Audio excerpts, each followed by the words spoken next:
Closing the binder on Keith Raniere felt like closing a tomb.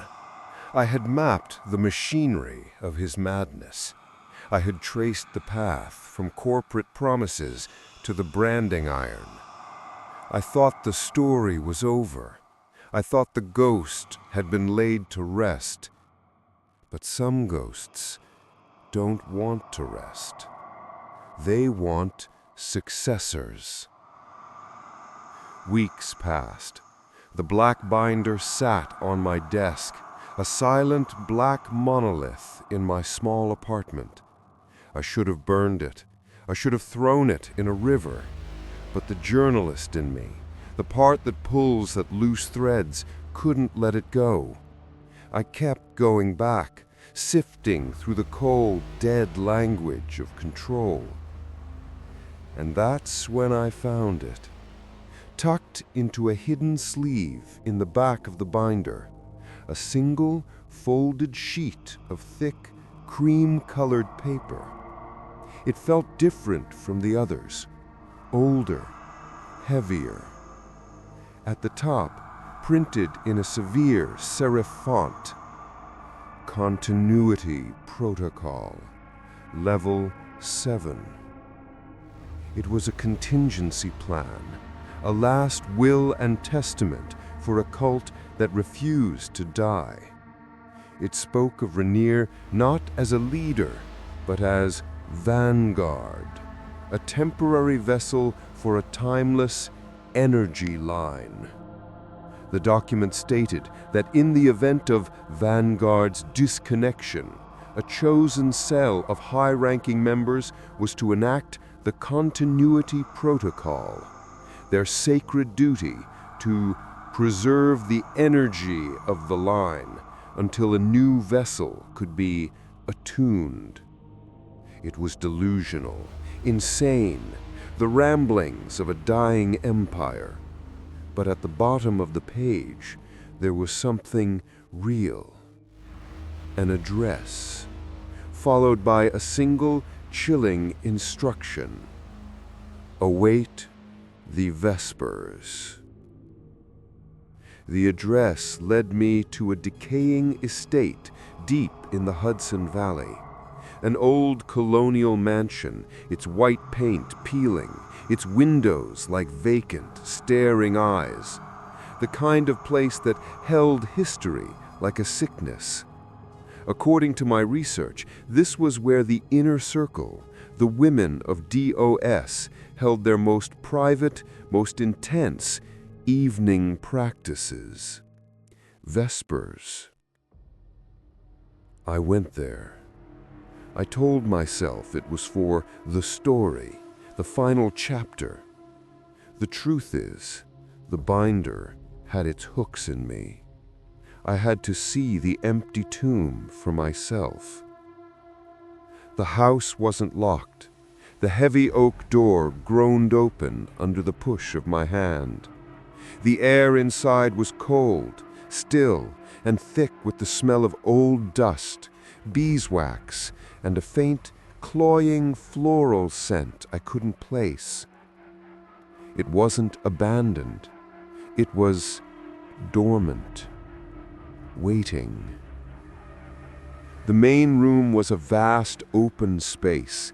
The furniture was draped in white sheets like a congregation of ghosts. But in the center of the room, the sheet had been pulled back. There was a circle of black, half-melted candles on the polished wooden floor. In the middle of the circle, a single, ornate, high-backed chair faced a massive, floor-length mirror, its glass dark and cloudy with age. The walls were covered in writing, faint, charcoal gray lettering, Latin phrases, corpus est instrumentum, the body is the tool, voluntas est clavis, the will is the key, unio est finis, union is the end. This wasn't just a house.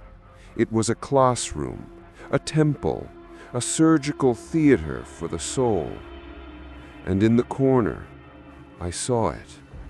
An old, vintage 16mm film projector aimed at the blank wall opposite the mirror. A single reel of film was still threaded through it. My heart was a cold, hard knot. My hands trembled as I found the switch. With a series of soft clicks and the whirring of old machinery, a beam of flickering light cut through the gloom, and the ritual began. The film was silent, grainy, black and white. It showed the same room I was standing in, but it wasn't empty. A circle of women, their faces beautiful and serene, stood around the chair. Their bodies were marked with a single, identical symbol drawn in what looked like black ash on the pale skin of their shoulders. The camera focused on a new woman, young, terrified, being led to the chair. She sat. She faced the mirror. Her reflection was a pale, frightened ghost.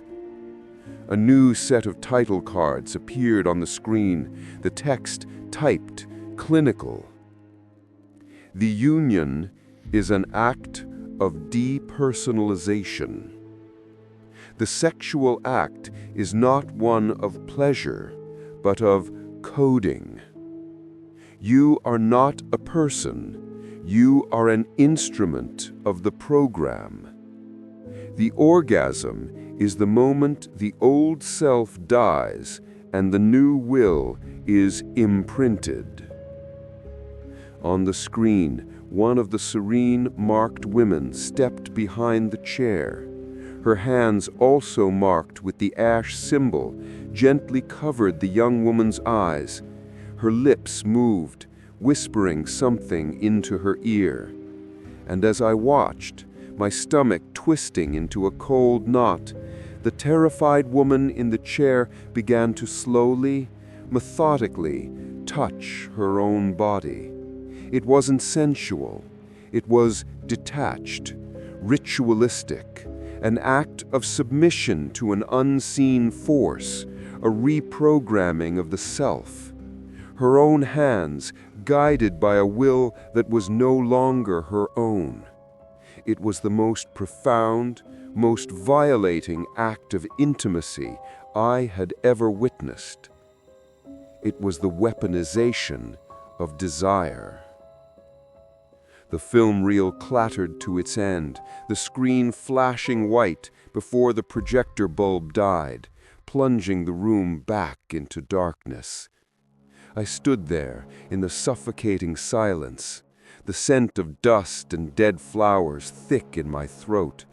My mind was reeling, trying to process the cold, mechanical horror I had just seen. That's when I felt it, a strange, tingling warmth on the back of my hand. I fumbled for my phone, my fingers clumsy, and switched on its flashlight. I aimed the harsh white beam at my hand, and I stopped breathing. Drawn with a delicate, precise touch on the back of my own skin, in a fine, dark gray powder that smelled faintly of ash, was the symbol, the same symbol from the film, the mark of the vessel. I hadn't just watched the ritual, I had become part of it. The Vespers had been waiting for me, after all.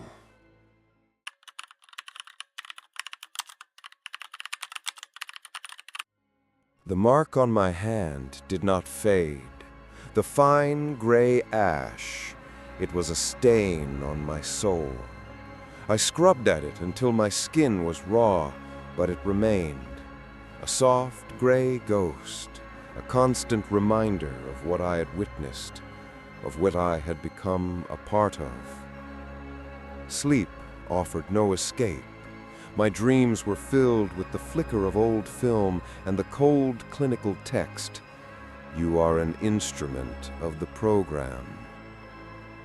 Then the second invitation arrived. It wasn't a digital ghost this time. It was an envelope of heavy cream-colored paper slipped under my apartment door while I slept. My name was written on the front in an elegant feminine script. Inside, a single card. It read, "You have witnessed the shadow of the past. Now embrace the light of the future. The Rebirth Circle invites you to an evening of transcendence." An address for a private villa upstate, a date, and a single initialed signature at the bottom, S. My blood ran cold. It was a trap, an obvious one. But they didn't need to trap me. I was already caught. The symbol on my hand was a hook in my flesh, and they were pulling the line. I knew I had to go. The journalist in me called it investigation, but the terrified man I had become knew it for what it was, a summons. The villa was hidden, a modern fortress of glass and dark wood, warm light spilling into the cold twilight. The air smelled of pine and a sweet, intoxicating incense that seemed to cling to the back of my throat. A woman greeted me at the door. She was beautiful, radiating a calm, maternal warmth that felt both welcoming and utterly disarming. She said, "Welcome, Ethan. We've been expecting you. My name is Seraphine. S." She led me inside. The interior was all clean lines and soft, indirect lighting. About a dozen other people were there, men and women, all dressed in simple, elegant white linen clothing. They moved with a slow, graceful purpose, their faces placid and serene. They all smiled at me, the same gentle, empty smile. "We are what Vanguard's work was always meant to become," Seraphine explained. "He was a necessary prophet, but his methods were impure, corrupted by the ego. We have cleansed the process. We have found the true path to union." She led me to a large, circular, sunken lounge. Pillows were scattered on the floor around a central fire pit, its flames dancing hypnotically. Keith used pain and fear. He tried to break the self, a crude method. But the self cannot be broken. It can only be dissolved, gently, willingly. Tonight we practice the merging, a collective union of energy. There is no force here, Ethan, only offering. The narcotic scent of the incense was thicker now. The room felt warm, safe. The low rhythmic pulse of ambient music seemed to sync with my own heartbeat. My journalistic skepticism began to melt away under the warmth of her voice. "The ritual is simple," Seraphine continued, her voice a silken thread. "It is about connection, the transfer of intent. Through touch, we align our frequencies. We become one." She knelt before me, her smile never faltering.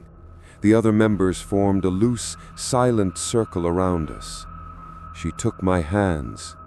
"Let go of the man who walked in here. He is a ghost, a collection of fears and memories. Let him fade.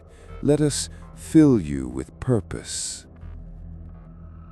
The merging began with a simple touch. One by one, the others came forward. They knelt. They placed their hands on my shoulders, my arms, my back.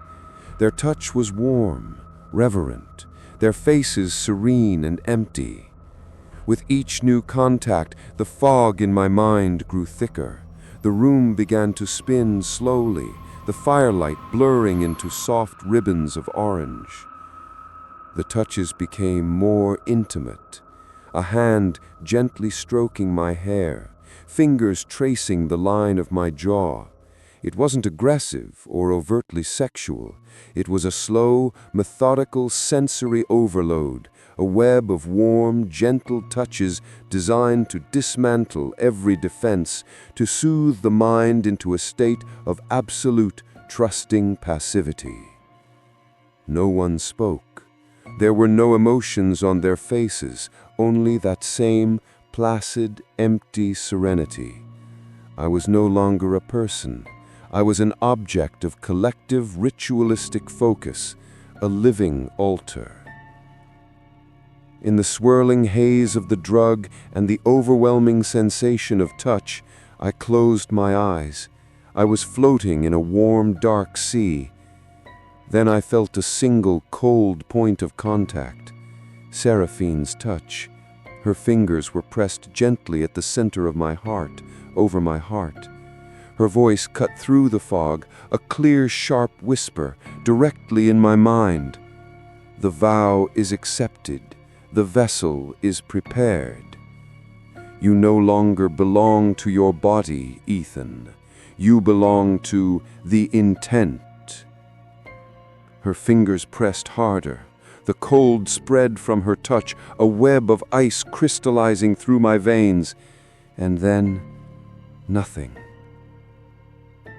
I awoke shivering on the cold, polished floor. The villa was empty.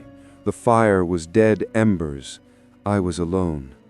The sun was rising, its pale gray light filtering through the large windows. My head throbbed. I stumbled to my feet, my body aching. My shirt was unbuttoned, and on my chest, right where she had touched me, was a new mark. It wasn't ash. It was a tattoo. Fresh, raw, the skin around it red and angry. A perfect, intricate circular symbol, its swirling lines a brand of black, permanent ink. The same symbol from the film. The same symbol that had haunted my hand. But this one would never wash off.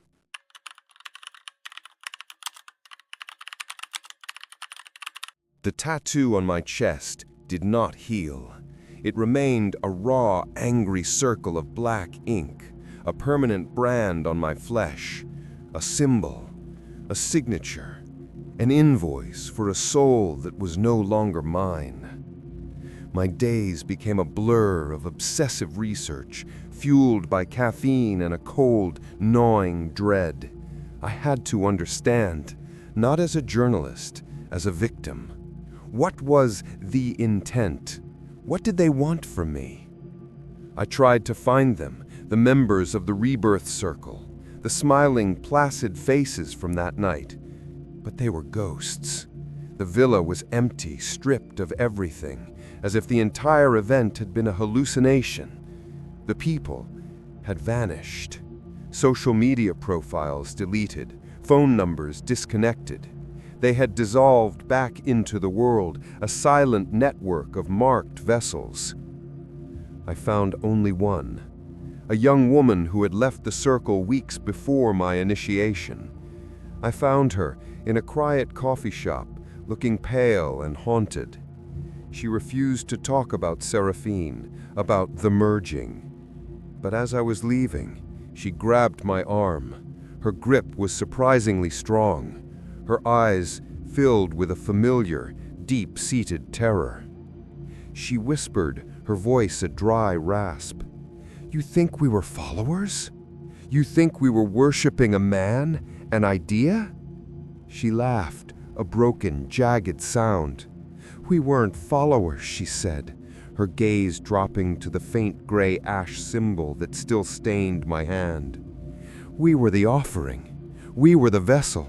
He doesn't want worship. He wants rooms." Rooms. The word hung in the air between us, cold and sharp. I didn't understand, not yet. I went back to the source, the black binder, and the damaged hard drive I had recovered from the NXIVM archives. I had spent months trying to salvage the corrupted files. Now, driven by a new, desperate urgency, I tried again. And I found it. A final file, hidden, encrypted.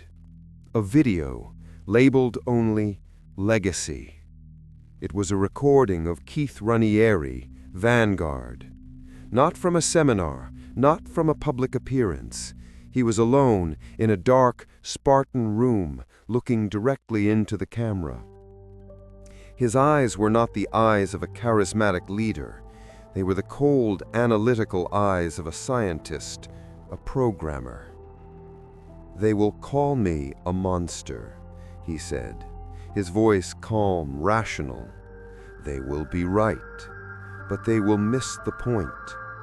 He smiled, a thin, humorless expression. "They think this is about ego, about power, about desire. Those are merely tools, the engine, not the product." He leaned closer to the camera, his gaze piercing, as if looking directly at me across the years. "Energy cannot be created or destroyed. It can only be transferred, replicated. Every seminar, every vow, every act of submission, every sexual ritual, it is a form of replication, a biological code transfer. We are not just changing minds, we are rewriting the source code of the soul." He held up a single finger. "I am not a god. I am a program. Vanguard is a program, and a program is designed for one purpose: to run, to copy, to continue." He looked away from the camera, at something unseen in the room. "They will lock away this body," he said with a chilling finality. "But the program is already in the network. The vessels are prepared, and the energy of the line will find a new home." The video ended. I sat there in the dark, the words echoing in the suffocating silence of my apartment. Rooms, vessels, replication, the sexual ritual, coding, the tattoo on my chest, imprinted, the symbol. It wasn't a brand of ownership.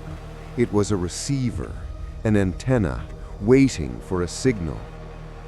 And then I understood the final, horrifying truth. The goal of NXIVM, of the rebirth circle, of Seraphine, it was never about worshiping Keith Raniere. It was about becoming him, creating a network of empty, willing bodies, rewritten and reprogrammed, ready to receive the energy of the line, ready to become a new host for the Vanguard program. My blood turned to ice. I slowly, hesitantly stood up and walked to the bathroom. My hands were trembling. I didn't want to look, but I had to. I stood in front of the mirror, and I saw my own reflection. The face of Ethan Carter, a man in his early 30s, with short, messy, dark brown hair, his green eyes wide with terror. The tattoo was a dark, angry mark on my chest. It was me, just me. A wave of relief washed over me. It was just paranoia, just fear. But then, my reflection smiled. It wasn't my smile. It was a thin, humorless, analytical smile. A stranger's smile on my own face. The terror in my reflected eyes vanished, replaced by a cold, calculating, intelligent light. My reflection's head tilted slightly, a gesture of condescending curiosity. And then it spoke, not in my voice, in the voice I'd just heard on the video, the calm, rational, terrifying voice of Keith Raniere, whispering from my own mouth, "Hello, my student. Welcome to the program." The lights went out.